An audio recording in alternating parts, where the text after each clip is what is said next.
15 de julio de 2002.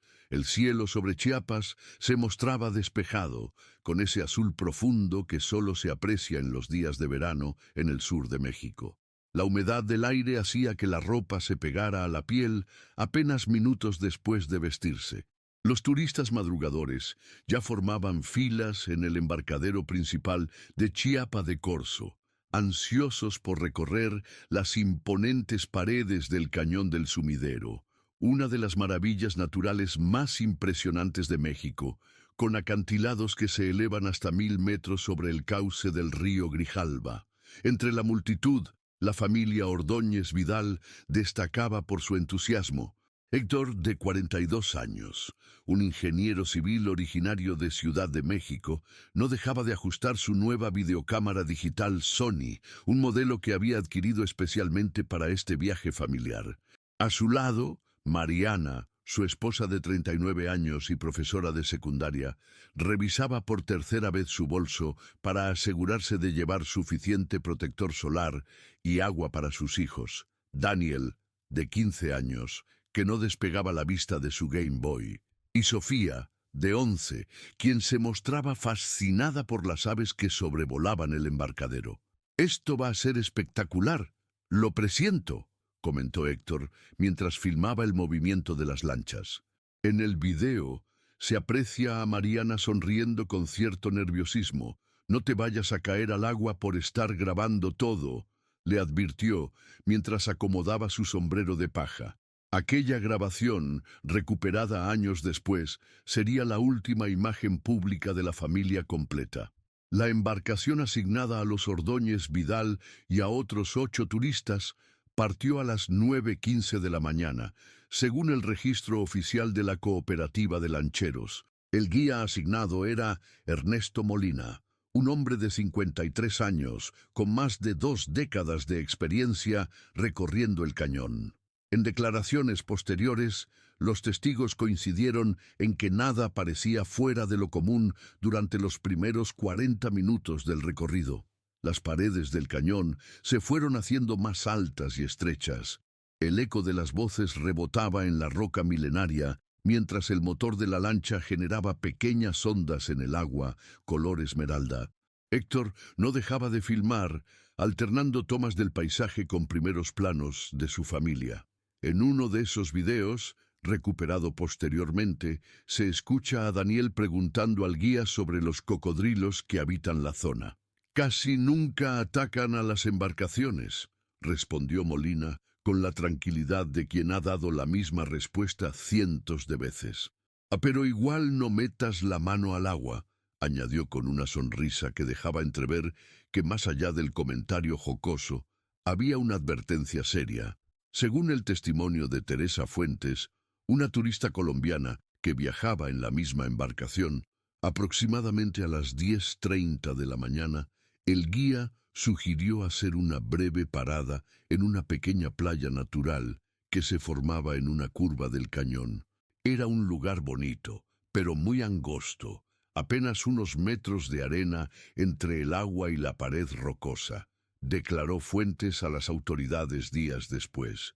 Esta desviación del recorrido estándar no estaba registrada en el itinerario oficial de la cooperativa. Cuando las autoridades cuestionaron esta decisión, Molina justificó que era una práctica común en días de poco tráfico fluvial, especialmente cuando viajaban familias con niños que disfrutaban del breve descanso. 7 de los turistas, incluidos los Ordóñez Vidal, descendieron de la lancha para estirar las piernas y tomar fotografías. Teresa Fuentes y su esposo prefirieron quedarse a bordo debido al intenso calor. «No me apetecía caminar bajo ese sol», explicaría después, sin saber que esa decisión la convertiría en una de las últimas personas en ver con vida a la familia. Lo que ocurrió en los siguientes 30 minutos permanece envuelto en misterio. Teresa recuerda haber visto a la familia alejarse ligeramente del grupo, con Héctor liderando el camino, videocámara en mano, siguiendo lo que parecía ser un estrecho sendero natural entre la vegetación y la pared rocosa. A las 11:15 aproximadamente, el guía Molina comenzó a llamar a los turistas para reanudar el viaje. Todos regresaron excepto los Ordóñez Vidal. Tras varios minutos de llamadas sin respuesta, Molina y dos turistas voluntarios se adentraron brevemente por el sendero, pero regresaron sin noticias de la familia. El guía parecía nervioso, recordaría Teresa. Dijo que debían haber regresado al embarcadero por su cuenta, aunque todos sabíamos que era imposible. No había otro camino. Molina tomó la decisión de regresar al embarcadero principal para reportar la situación. La embarcación llegó a las 12:20, casi una hora después de la última vez que alguien vio a la familia Ordóñez Vidal. La búsqueda oficial comenzó 3 horas después, cuando quedó claro que la familia no había regresado por sus propios medios. Para entonces, una fuerte tormenta tropical, no prevista en los pronósticos meteorológicos, había comenzado a descargar sobre la región, complicando significativamente los esfuerzos de rescate. A las 17:45, una segunda lancha de búsqueda encontró la mochila de Héctor flotando en el agua, a unos 2 kilómetros río abajo del punto donde la familia había desembarcado. En su interior estaban las identificaciones de todos los miembros de la familia, dinero en efectivo y el estuche vacío de la videocámara. La cámara misma no apareció. Cuando los equipos de rescate pudieron finalmente acceder a la pequeña playa al día siguiente, no encontraron signos de lucha o violencia. Simplemente, la familia parecía haberse esfumado entre las imponentes paredes del cañón. Es como si la tierra se los hubiera tragado, comentaría días después Manuel Gutiérrez, jefe del equipo de rescate, en una frase que la prensa local convertiría en titular y que, sin saberlo, contenía más verdad de la que nadie podía imaginar en ese momento. Los titulares en los periódicos locales de Chiapas durante la semana siguiente, al 15 de julio de 2002, reflejaban la conmoción. Familia completa desaparece en el sumidero. Continúa búsqueda intensiva en el cañón, sin rastro de los Ordóñez Vidal tras 6 días de operativo. La noticia había trascendido las fronteras estatales, ocupando espacios en noticieros nacionales y generando especulaciones de todo tipo. En la casa de los padres de Mariana, en Tuxtla Gutiérrez, capital de Chiapas, se había improvisado un centro de operaciones familiar. Ricardo Vidal, un hombre de 67 años con el rostro marcado por años de trabajo bajo el sol chiapaneco, se negaba a dormir más de 3 horas seguidas. Su esposa, Concepción, alternaba entre episodios de llanto inconsolable y momentos de determinación férrea en los que organizaba grupos de voluntarios para repartir volantes con las fotografías de sus nietos. «Conocemos estas tierras mejor que nadie», declaró Ricardo a un periodista del Diario de Chiapas. «Si están en algún lugar de ese cañón, los encontraremos». La familia de Héctor, que había viajado desde Ciudad de México inmediatamente después de recibir la noticia, se instaló en un pequeño hotel cercano al embarcadero. Fernando Ordóñez, hermano mayor de Héctor, se convirtió en el portavoz familiar ante los medios y las autoridades. «Mi hermano era meticuloso, precavido», explicó con la voz entrecortada durante una rueda de prensa improvisada al 7º día de búsqueda. No era el tipo de persona que tomaría riesgos innecesarios, menos aún con su familia. Algo no encaja en la versión oficial. Las primeras fisuras en la investigación comenzaron a aparecer cuando 3 testigos que habían realizado el recorrido por el cañón la misma mañana de la desaparición, pero en otra embarcación, declararon haber visto una lancha no autorizada navegando a gran velocidad en una zona restringida. Las autoridades restaron importancia a estos testimonios, argumentando que probablemente se trataba de pescadores locales que ocasionalmente infringían las normativas del Parque Nacional. Para el 10º día, el operativo oficial de búsqueda había reducido significativamente su alcance. Las autoridades locales comenzaron a manejar la hipótesis de un accidente fatal. La familia habría resbalado en algún punto escarpado del sendero, cayendo a una zona profunda del río donde la corriente subterránea habría arrastrado los cuerpos. No hay evidencia que respalde otras teorías, declaró el procurador estatal, Javier Centeno, en una conferencia de prensa que muchos interpretaron como el principio del fin de la investigación oficial. Lamentablemente, el sumidero esconde muchos secretos bajo sus aguas. La teoría del accidente, sin embargo, dejaba sin explicar varios elementos cruciales. ¿Cómo era posible que 4 personas cayeran simultáneamente sin que ninguna pudiera alertar o pedir ayuda? ¿Por qué no se encontró la videocámara si se recuperó su estuche? ¿Por qué el guía había permitido que la familia se alejara por un sendero potencialmente peligroso? Mientras las autoridades comenzaban a cerrar el caso, la investigación paralela de las familias Ordóñez y Vidal tomaba un giro inesperado. A través de contactos personales, habían logrado acceder a los registros de llamadas realizadas desde el teléfono celular de Héctor, uno de los primeros modelos con esa tecnología en México. La última llamada registrada había sido a las 10:47 de la mañana del día de la desaparición. El destinatario, el propio Ernesto Molina, el guía de la embarcación. Cuando confrontado con esta información, Molina argumentó que era habitual que los turistas guardaran su número para cualquier consulta sobre el recorrido, pero no recordaba haber recibido ninguna llamada durante el trayecto. ¿Cómo iba a contestar mientras pilotaba la lancha? Se defendió.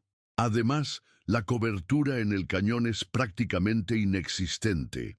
Esta última afirmación fue desmentida por ingenieros de la compañía telefónica, quienes confirmaron que en 2002 ya existían 2 antenas que proporcionaban cobertura básica en ciertas secciones del cañón, precisamente para casos de emergencia de los guías turísticos. A medida que pasaban las semanas, el caso fue perdiendo presencia mediática. Para septiembre de 2002, apenas 2 meses después de la desaparición, las menciones en prensa se habían reducido a breves notas ocasionales, generalmente motivadas por las protestas de los familiares frente a edificios gubernamentales. Ernesto Molina, por su parte, dejó de trabajar como guía turístico en octubre de ese mismo año. Según vecinos de Chiapa de Corzo, vendió su casa a un precio sorprendentemente bajo y se mudó sin dejar dirección de contacto. Este hecho, que la familia Ordóñez Vidal consideraba altamente sospechoso, fue explicado por las autoridades como una consecuencia natural del acoso que Molina había sufrido tras la desaparición. El hombre perdió su medio de vida por la mala publicidad, justificó un funcionario menor de la Fiscalía Estatal en una de las últimas reuniones oficiales con los familiares. Es comprensible que quisiera empezar de nuevo en otro lugar. Para el primer aniversario de la desaparición, el 15 de julio de 2003, la vida en Chiapa de Corzo y en el embarcadero del Sumidero había regresado casi por completo a la normalidad. Los turistas seguían llegando, atraídos por la majestuosidad del cañón, generalmente ignorantes del drama que había tenido lugar allí un año antes. Solo un pequeño altar improvisado, mantenido por la familia Vidal, recordaba la tragedia. 4 fotografías enmarcadas: Héctor sonriendo con su videocámara, Mariana en su jardín de Coyoacán, Daniel con su uniforme escolar y Sofía abrazando a su perro, permanecían como testigos silenciosos, acompañadas de flores que Concepción Vidal reemplazaba religiosamente cada semana. Los años siguientes fueron testigos de un doloroso proceso de aceptación gradual. Sin cuerpos que enterrar ni certezas a las que aferrarse, las familias Ordóñez y Vidal habían quedado suspendidas en un limbo emocional. Ricardo Vidal falleció en 2007 sin haber conocido el destino de su hija y nietos. En sus últimos días, según relataron enfermeras del hospital, repetía incansablemente: «Están en el cañón, siguen ahí, en alguna parte». Concepción, por su parte, se convirtió en activista por los desaparecidos en Chiapas, encontrando en esa labor una forma de canalizar su dolor. Fernando Ordóñez, tras años de búsqueda incansable, aceptó un trabajo en Canadá en 2009, llevándose consigo los recuerdos y una carpeta con copias de cada documento de la investigación. El caso Ordóñez Vidal se convirtió gradualmente en una leyenda local, una de esas historias que los guías turísticos más veteranos comentaban en voz baja a los visitantes curiosos, siempre con versiones ligeramente distintas y con un aire de misterio que, irónicamente, añadía atractivo al ya impresionante paisaje del sumidero. Para 2012, una década después de los hechos, el caso parecía destinado a convertirse en uno más de los miles de expedientes sin resolver que acumulan polvo en los archivos judiciales mexicanos. El cañón, indiferente al drama humano, seguía erosionándose milenariamente, sus paredes escarpadas guardando secretos que parecían destinados a permanecer ocultos para siempre. Nadie podía imaginar que, apenas unos meses después, el azar desenterraría, en el sentido más literal de la palabra, la primera pieza real de evidencia desde la desaparición. 26 de mayo de 2013. Una mañana fresca de domingo que comenzó como tantas otras para el grupo de exploradores Scouts 159 de San Cristóbal de las Casas. 22 adolescentes entre 13 y 17 años, acompañados por 4 adultos supervisores, habían acampado durante el fin de semana en una zona autorizada del Parque Nacional Cañón del Sumidero, como parte de su programa anual de educación ambiental. El grupo se había dividido en equipos de 5 para una actividad de limpieza de márgenes del río en áreas poco frecuentadas por turistas. Era un proyecto de servicio comunitario que los exploradores realizaban 2 veces al año, en colaboración con la Administración del Parque Nacional. Mateo Hernández y Luis Gómez, ambos de 15 años, junto con sus compañeros de equipo, habían sido asignados a un tramo rocoso aproximadamente a 3 kilómetros río abajo del embarcadero principal. La zona era accesible solo a pie, siguiendo un antiguo sendero utilizado por guardaparques para tareas de monitoreo. Estábamos compitiendo para ver quién encontraba el objeto más extraño, recordaría Mateo 3 días después, en una sala de la Fiscalía Especializada, con sus padres flanqueándolo. Luis había encontrado una bota de hule casi intacta y yo quería superarlo. La temporada de lluvias tempranas había provocado un leve deslizamiento de tierra en una sección de la orilla, exponiendo parte de lo que parecía ser una vieja raíz. Mateo, determinado a encontrar algo notable, comenzó a escarbar alrededor de aquella forma extraña que sobresalía ligeramente del barro. Al principio pensé que era algún trozo de plástico, continuó su relato oficial, pero cuando quité más tierra, vi que tenía forma rectangular. Llamé a Luis y entre los dos seguimos excavando. Lo que los jóvenes scouts desenterraron no era una raíz ni un trozo de plástico, sino una videocámara Sony Digital 8, un modelo comercializado principalmente entre 2000 y 2003.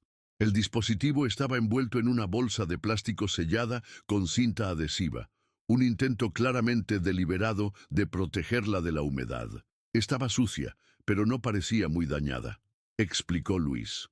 Mateo quería abrirla ahí mismo, pero yo insistí en llevarla primero con los supervisores. Javier Ruiz, coordinador principal del grupo de exploradores y profesor de biología en San Cristóbal, examinó el hallazgo con cautela. Su primera impresión fue que se trataba de algún equipo abandonado por documentalistas o investigadores que frecuentaban el parque. Sin embargo, al notar el cuidado con que había sido envuelta y enterrada, decidió reportar el hallazgo a las autoridades del parque antes de manipular más el objeto. En 17 años, dirigiendo excursiones en la zona, nunca habíamos encontrado algo así, declararía posteriormente. No era algo simplemente extraviado. Alguien había tomado el tiempo para envolverla, sellarla y enterrarla en un lugar bastante inaccesible. El administrador del parque, reconociendo la posibilidad de que el hallazgo tuviera implicaciones legales, contactó a la policía estatal. Para el mediodía, 2 agentes habían llegado al campamento de los exploradores para recoger la videocámara y tomar declaraciones preliminares. Podría haber terminado ahí como una curiosidad sin mayor trascendencia, de no ser por Raúl Vázquez, un oficial de policía de 58 años a punto de jubilarse, quien había participado en las búsquedas originales de la familia Ordóñez Vidal 11 años atrás. En cuanto vi la marca y el modelo, algo hizo clic en mi cabeza, relató Vázquez a sus superiores. Recordé el caso de la familia desaparecida y que nunca se encontró la cámara del padre. El oficial, por iniciativa propia, contactó a Concepción Vidal esa misma tarde. La mujer, ahora de 77 años, seguía viviendo en Tuxtla Gutiérrez y mantenía el pequeño altar en memoria de su hija y nietos. Cuando Vázquez le describió el hallazgo, Concepción no tuvo dudas. «Es la cámara de Héctor», afirmó con una certeza que sorprendió al oficial. La compró solo 3 semanas antes del viaje. Era su orgullo. Para confirmar la identificación, Vázquez llevó fotografías del dispositivo encontrado a casa de Concepción. La anciana sacó de un cajón una carpeta meticulosamente organizada con documentos relacionados con la desaparición, entre ellos la factura original de la videocámara, con número de serie incluido. El serial coincidía perfectamente con el grabado en la parte inferior del dispositivo recuperado. La noticia se filtró a los medios locales con sorprendente rapidez. Para el anochecer del 28 de mayo, 2 días después del hallazgo, los noticieros estatales abrían con el titular: «Hallazgo podría reabrir caso de familia desaparecida en el sumidero en 2002». La presión mediática forzó a la Fiscalía General del Estado a emitir un comunicado oficial confirmando que se investigaría el hallazgo. Fernando Ordóñez, hermano de Héctor, tomó el primer vuelo disponible desde Toronto. Llegó a Tuxtla Gutiérrez la noche del 29 de mayo, directamente para reunirse con el fiscal especial designado para evaluar el caso. 11 años esperando algo, lo que sea, declaró a los periodistas apostados fuera de la fiscalía.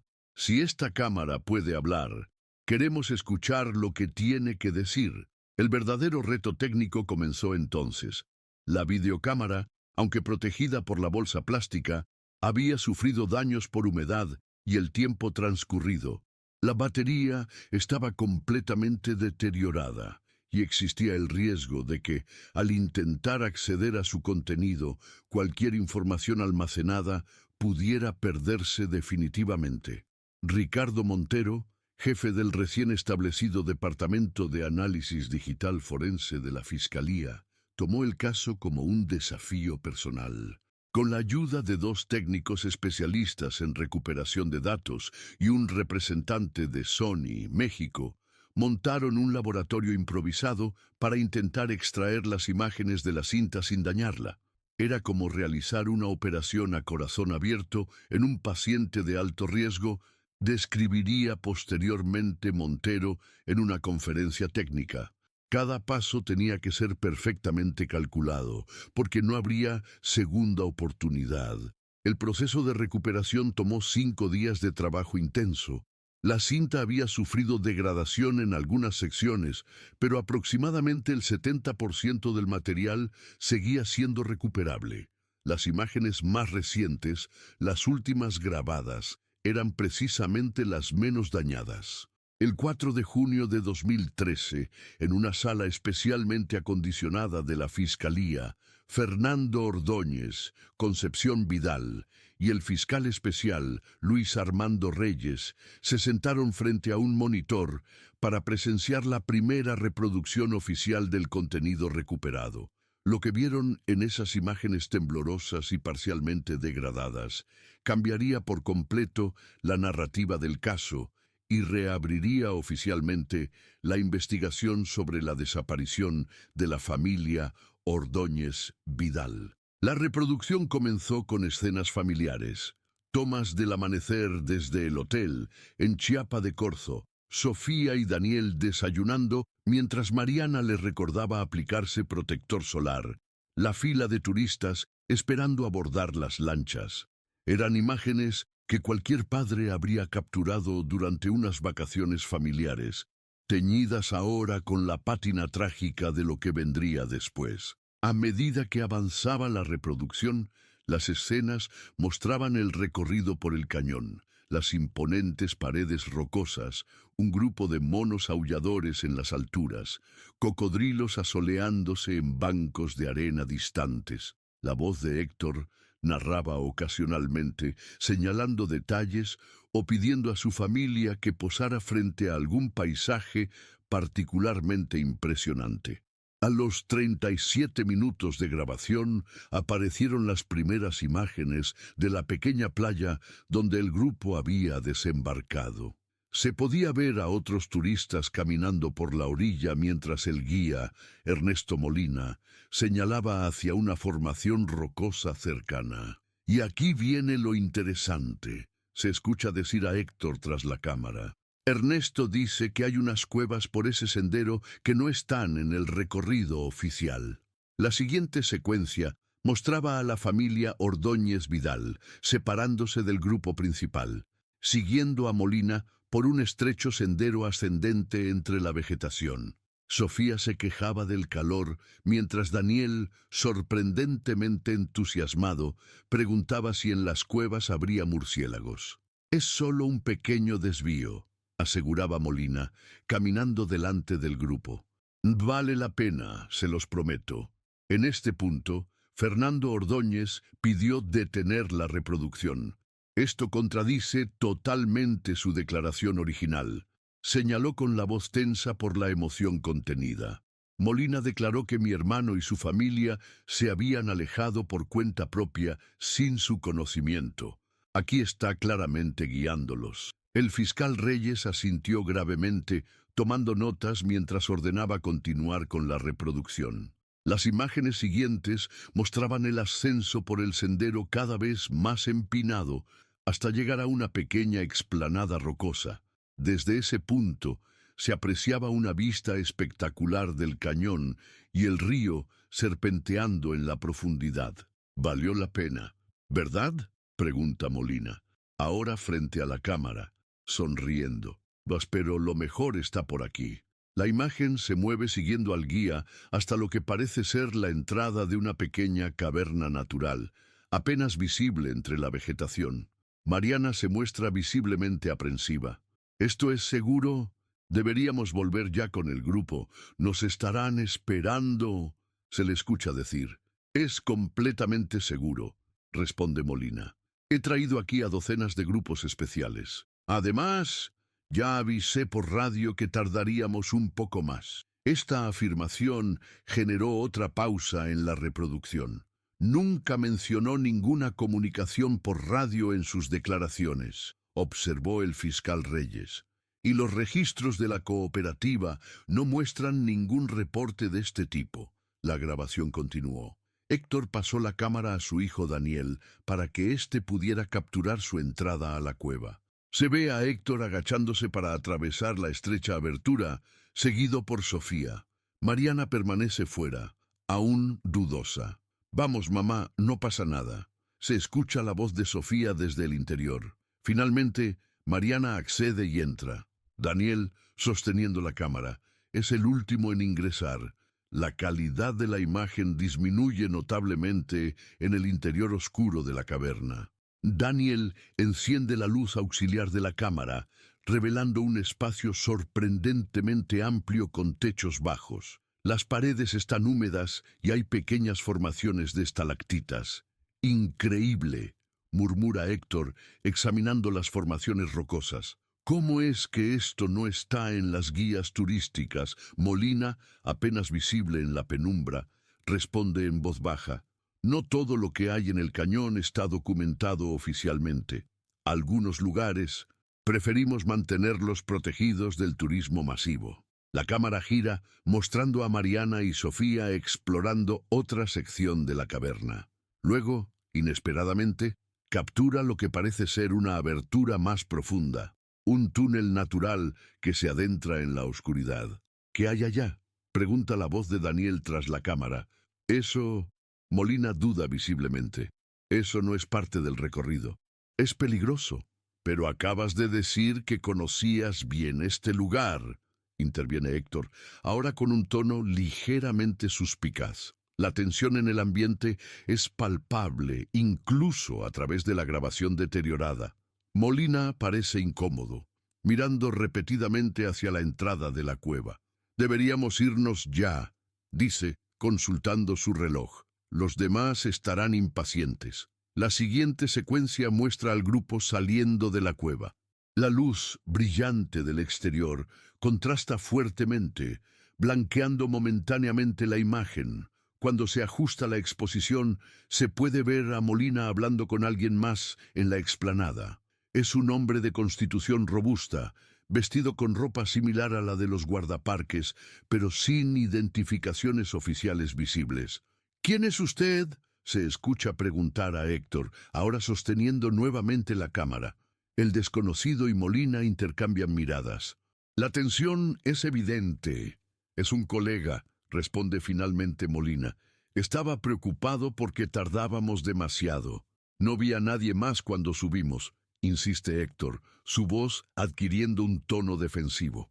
El hombre desconocido da un paso adelante, acercándose incómodamente a la cámara. Creo que ya han visto suficiente por hoy, dice con una voz grave, extendiendo su mano hacia el dispositivo. La imagen se sacude violentamente. Se escuchan voces alteradas, el grito asustado de Sofía, Mariana llamando a sus hijos. Después, un golpe seco y la pantalla se vuelve negra. Durante casi 30 segundos, la grabación muestra solo oscuridad, pero el audio continúa.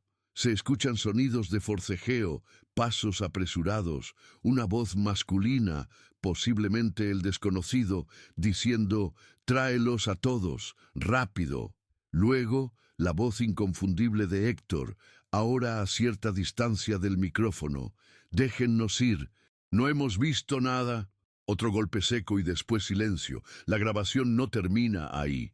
Sorprendentemente, la cámara parece haber seguido funcionando. Aproximadamente 7 minutos después, la pantalla muestra nuevamente imagen. Alguien ha recogido la cámara. No se ve al operador, pero la toma muestra el sendero de bajada, ahora vacío. La respiración agitada de quien sostiene el dispositivo es el único sonido audible. Durante los siguientes 2 minutos, la grabación muestra un descenso apresurado por el sendero. Ocasionalmente, la imagen se estabiliza lo suficiente para distinguir manchas oscuras en el suelo rocoso. El fiscal Reyes pausó la reproducción en uno de estos fotogramas.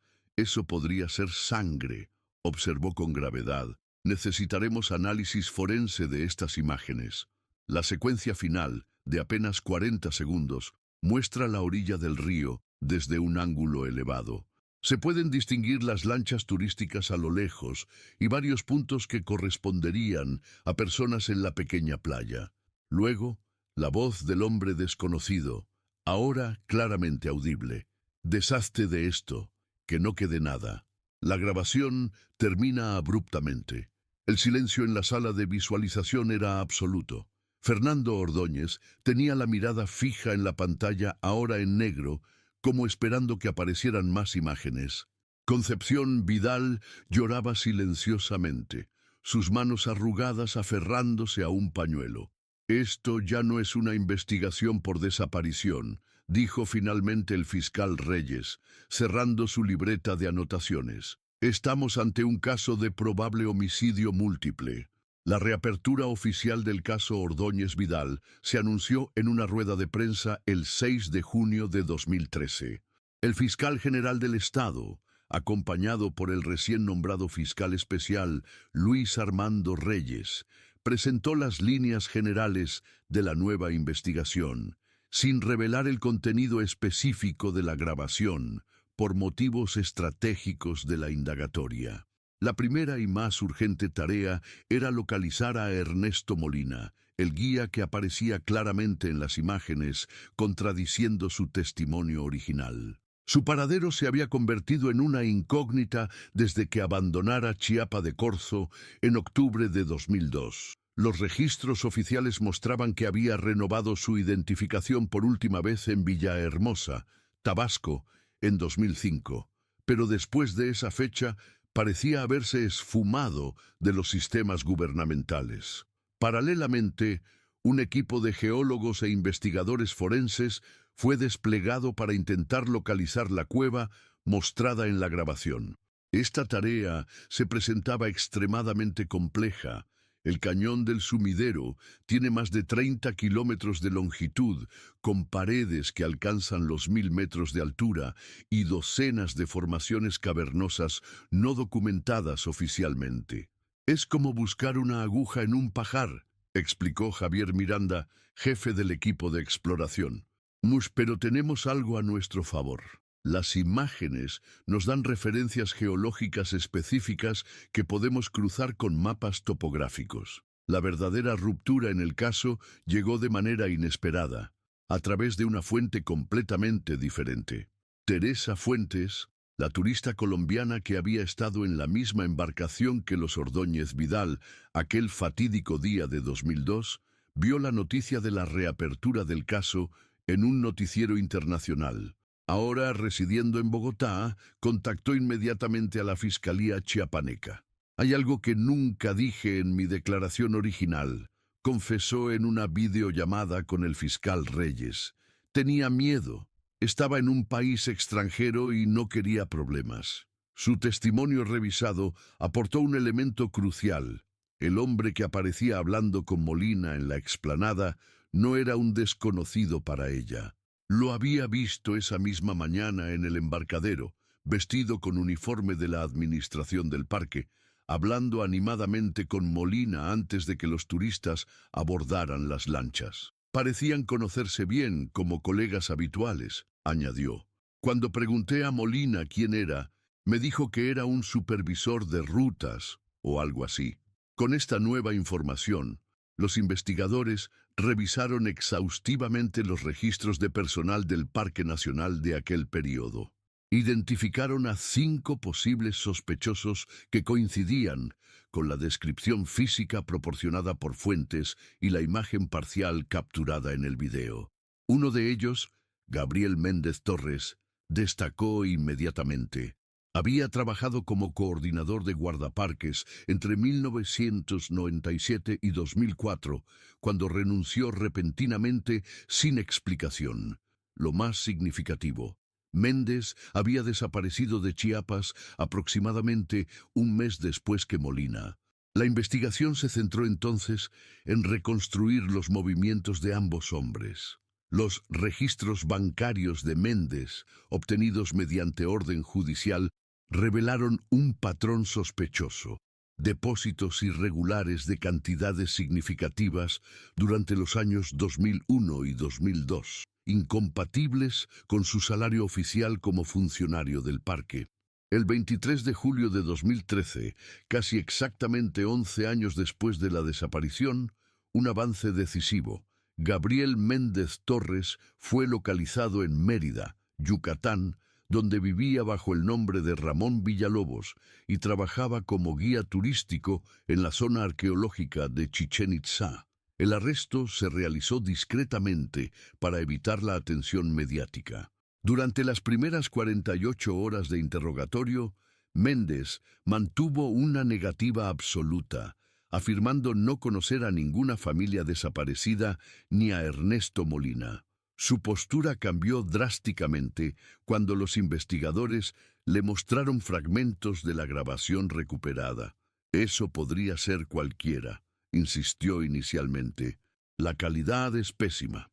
El fiscal Reyes, aplicando una estrategia calculada, le mostró entonces algo que habían mantenido en reserva: una ampliación digital del reflejo de su rostro en el visor de la cámara, captado durante el forcejeo.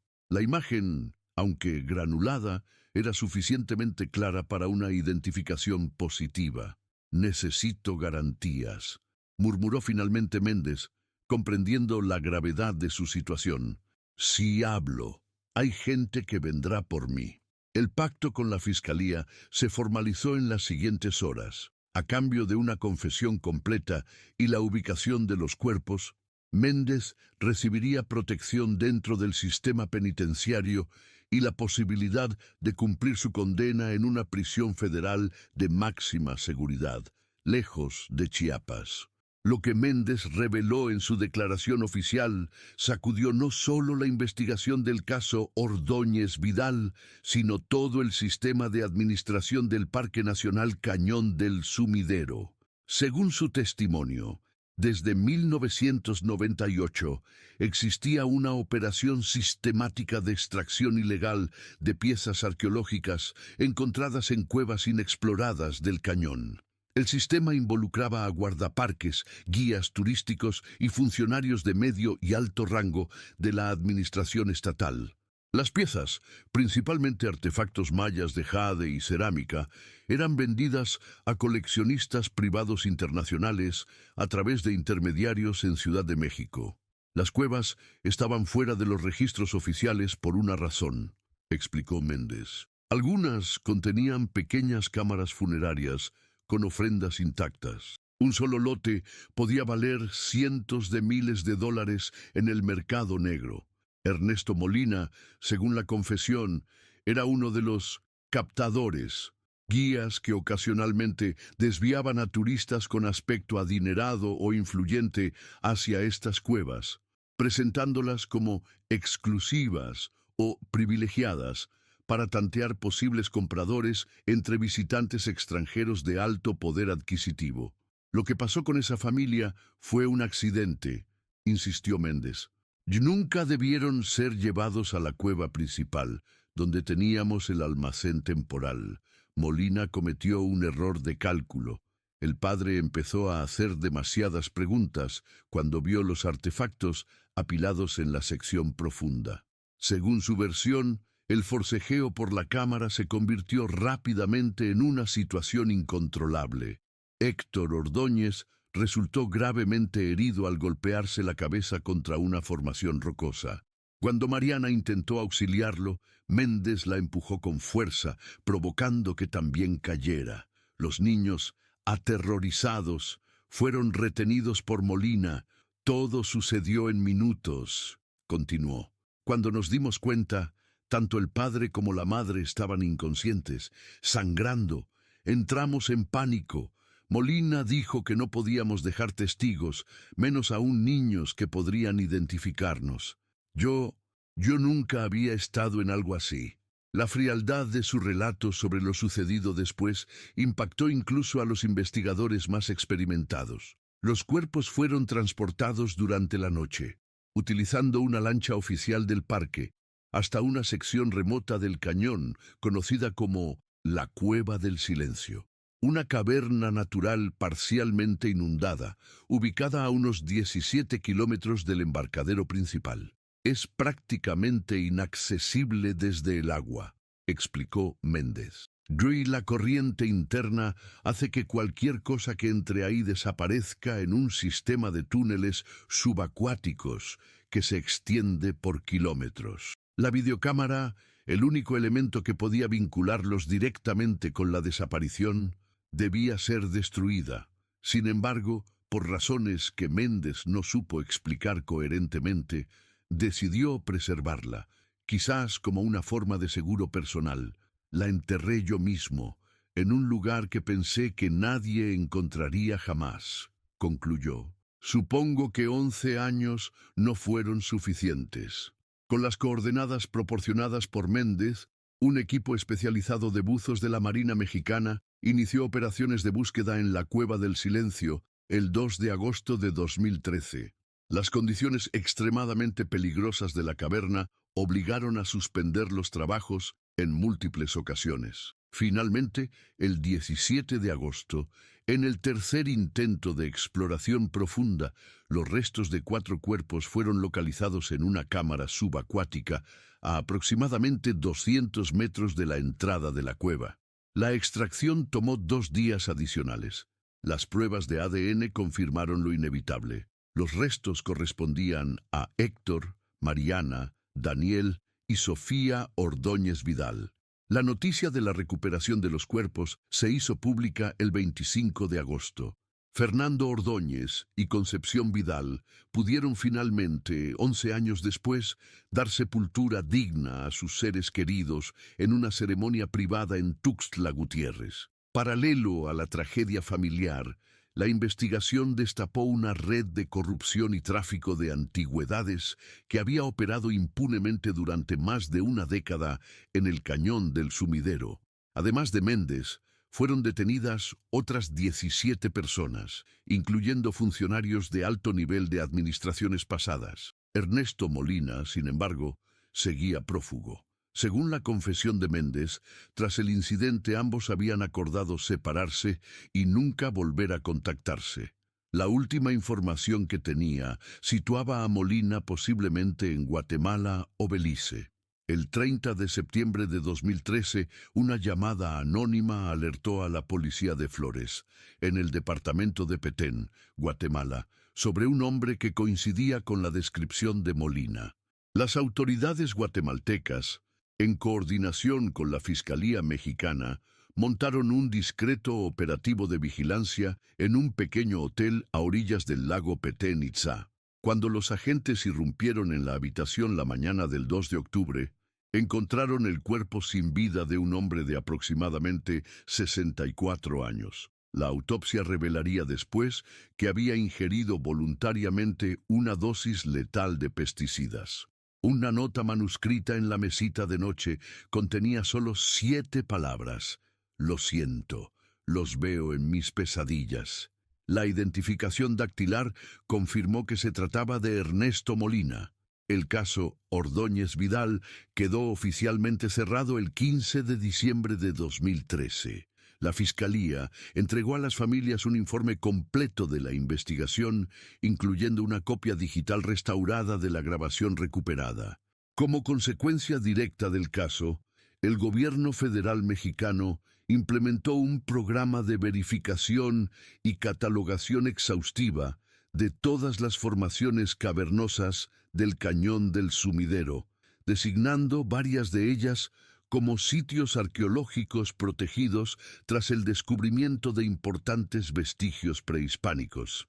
En el embarcadero principal, donde comienzan los recorridos turísticos, una placa discreta recuerda a la familia Ordóñez Vidal. Su texto, propuesto por Concepción antes de su fallecimiento en 2015, lee simplemente: para aquellos que vinieron a maravillarse con la belleza y encontraron la verdad oculta en sus profundidades.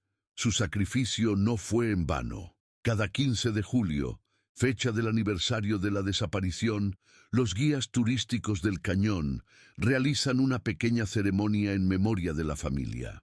Una lancha se detiene brevemente en el centro del río, desde donde se pueden contemplar las imponentes paredes del cañón que, como testigos silenciosos, continúan guardando quién sabe cuántos secretos más en sus insondables profundidades. La videocámara recuperada, ahora una pieza clave en la historia forense mexicana, se exhibe en el Museo de Criminología de la Ciudad de México, como testimonio de que a veces, incluso después de más de una década, la verdad encuentra formas inesperadas de salir a la luz. Y es que algunas historias, como las aguas profundas del sumidero, pueden permanecer ocultas por años, pero eventualmente emergen a la superficie, arrastrando consigo los secretos que una vez se creyeron enterrados para siempre. Marzo de 2024. 11 años más desde el cierre oficial del caso Ordóñez Vidal, 22 desde aquella fatídica excursión por el Cañón del Sumidero. La oficina de Claudia Morales, directora del recientemente inaugurado Centro de Investigación Arqueológica del Sureste Mexicano, está decorada con fotografías enmarcadas de diversos sitios prehispánicos. En un rincón, menos visible pero igualmente presente, hay una imagen familiar, la placa conmemorativa de la familia Ordóñez Vidal en el embarcadero del Sumidero. Tenía 17 años cuando sucedió, explica mientras sirve café en 2 tazas de cerámica artesanal.